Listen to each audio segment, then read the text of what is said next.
جب آدم علیہ السلام کو پیدا کر دیا گیا تو اللہ تعالیٰ نے ان کی پشت پر ہاتھ پھیرا۔ ہاتھ پھیرتے ہی ان کی پشت سے قیامت تک پیدا ہونے والے انسان باہر نکل آئے۔ آدم کی تمام اولاد ان کے سامنے ظاہر ہو گئی، اور یہ بات نہایت وضاحت اور صراحت کے ساتھ قرآن مجید اور احادیث مبارکہ میں موجود ہے۔ مسلم بن یسار رحمت اللہ علیہ بیان کرتے ہیں کہ سیدنا عمر بن خطاب رضی اللہ عنہ سے کسی نے اس آیت کریمہ کے بارے میں پوچھا، وَإِذْ أَخَذَ رَبُّكَ مِن بَنِي آدَمَ مِن ظُهُورِهِمْ ذُرِّيَّتَهُمْ وَأَشْهَدَهُمْ عَلَىٰ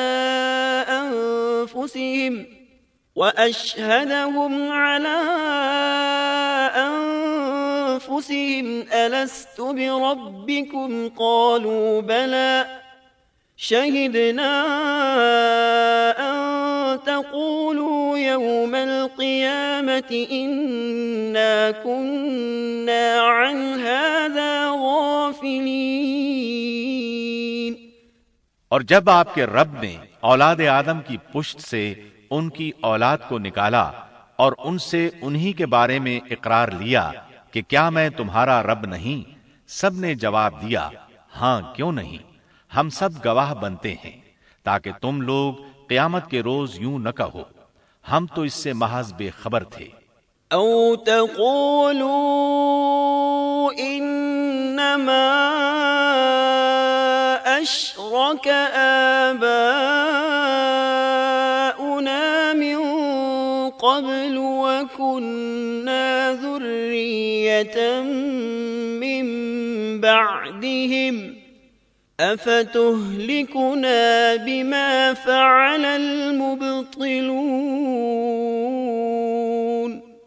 یا یوں کہو کہ پہلے پہلے شرک تو ہمارے بڑوں نے کیا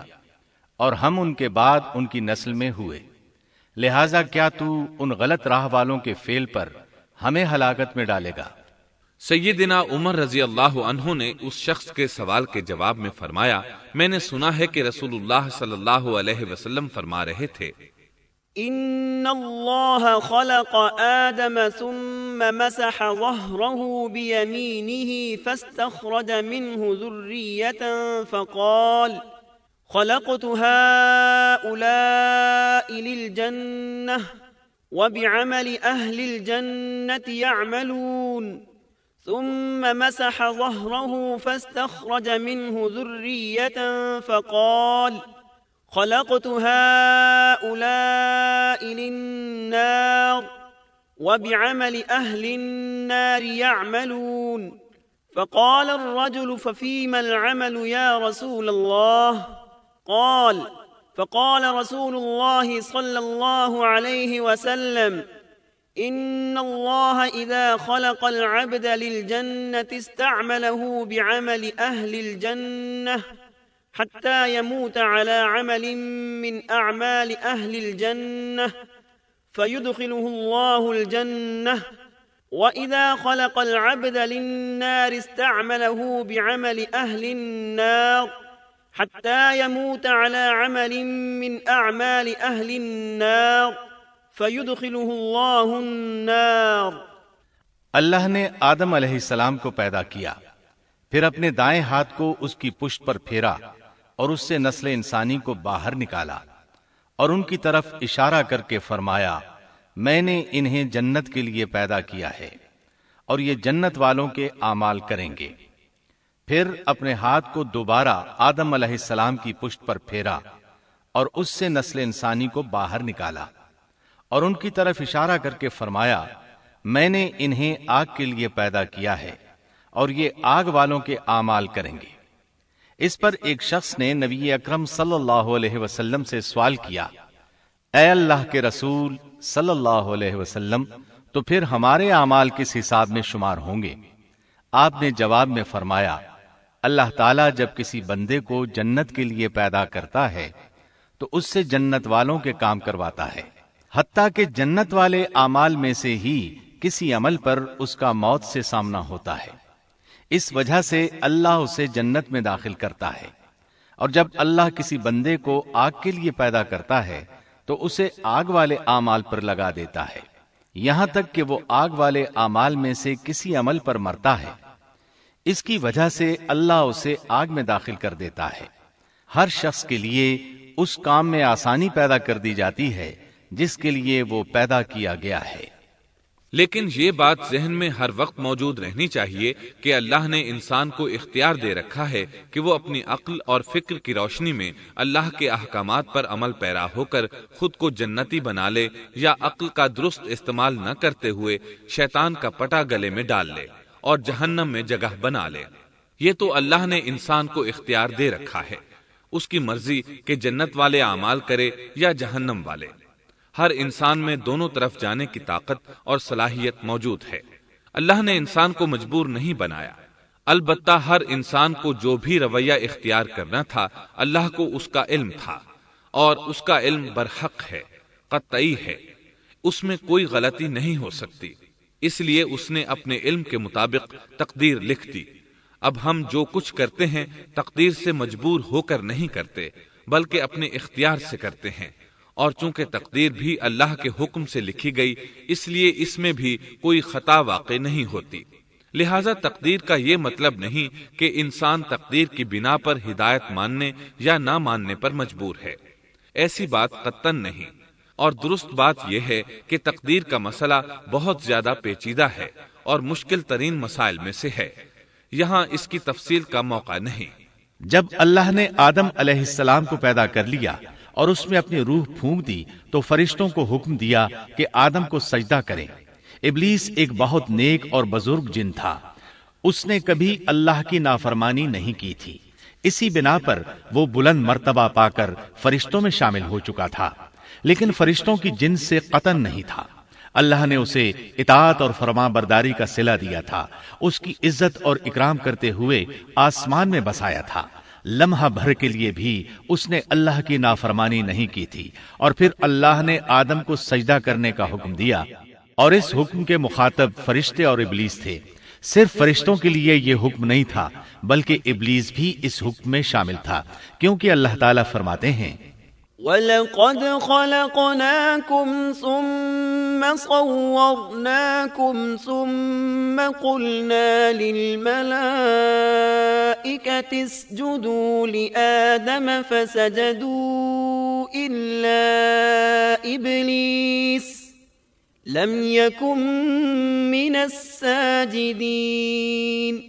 قَالَ مَا مَنَعَكَ أَلَّا تَسْجُدَ إِذْ أَمَرْتُكَ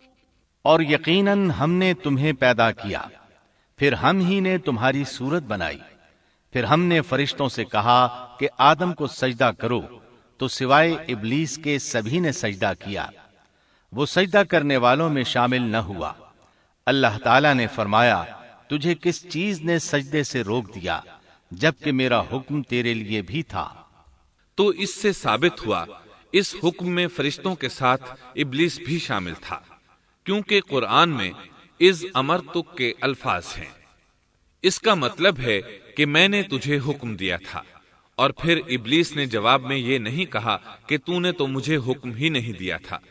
بلکہ اس نے سجدہ نہ کرنے کی وجہ یہ بتائی۔ قال انا خير منه خلقتني من نار وخلقته من طين اس نے کہا، میں سجدہ کیوں کروں،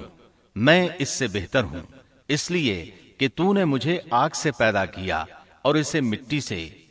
تو پھر کہا، قال فاهبط منها اللہ نے حکم دیا، تو اس سے نیچے اتر جا۔ غرض جب ابلیس نے نافرمانی کی، سرکشی اور تکبر کا مظاہرہ کیا، تو اس وقت اللہ تعالیٰ اور اس کے درمیان مکالمہ ہوا۔ اللہ نے اس کی سرکشی دیکھ کر اسے سزا دیتے ہوئے فرمایا،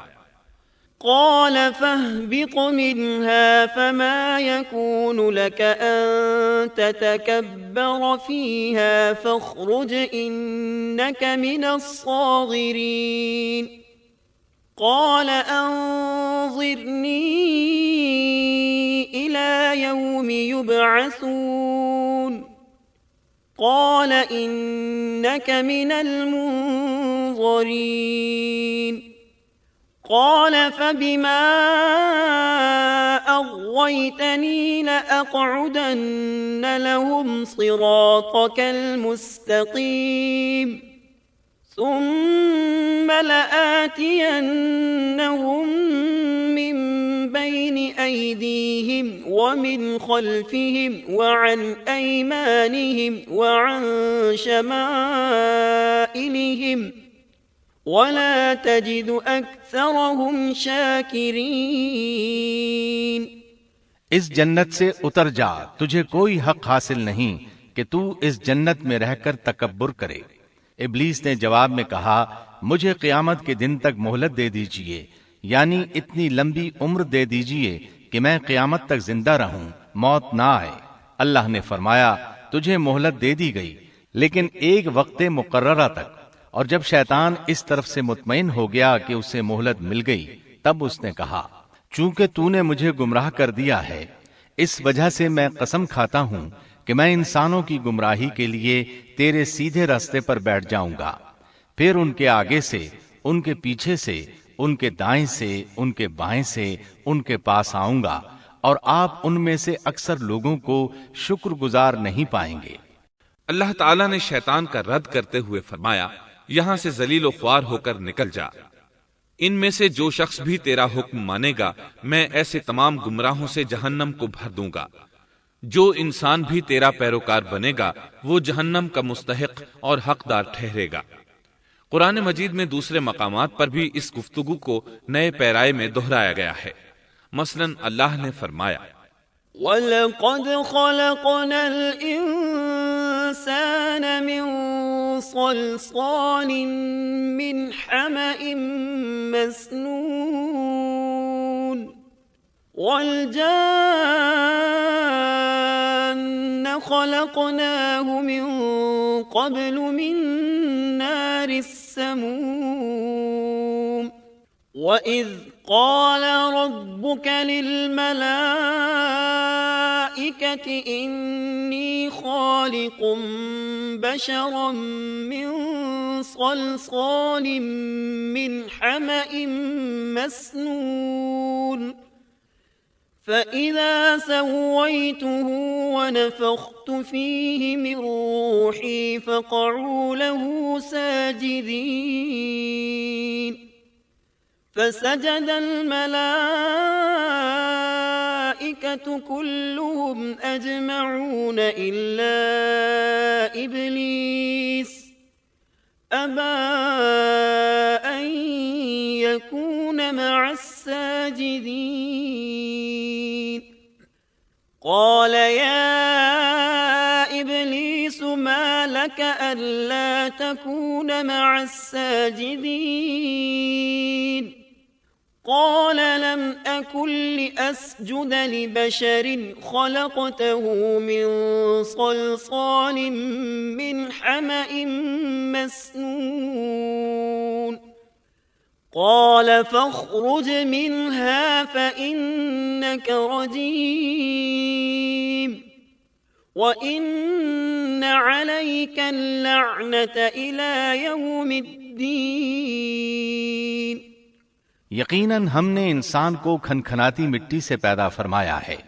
جو کہ سڑے ہوئے گارے کی تھی، اور اس سے پہلے ہم نے جنات کو لو والی آگ سے پیدا کیا۔ اور جب تیرے پروردگار نے فرشتوں سے فرمایا میں انسان کو سیاہ بدبودار کھنکھناتی مٹی سے پیدا کرنے والا ہوں، جب میں اسے پورا بنا چکوں اور اس میں اپنی روح پھونک دوں تو تم سب اس کے لیے سجدے میں گر پڑنا۔ چنانچہ تمام فرشتوں نے سجدہ کیا سوائے ابلیس کے، اس نے سجدہ کرنے والوں میں شمولیت اختیار کرنے سے صاف انکار کر دیا۔ اللہ تعالیٰ نے فرمایا اے ابلیس تجھے کیا ہوا کہ تو سجدہ کرنے والوں میں شامل نہ ہوا؟ وہ بولا میں ایسے انسان کو سجدہ نہیں کر سکتا جسے تو نے سیاہ بدبودار کھنکھناتی مٹی سے پیدا کیا ہے۔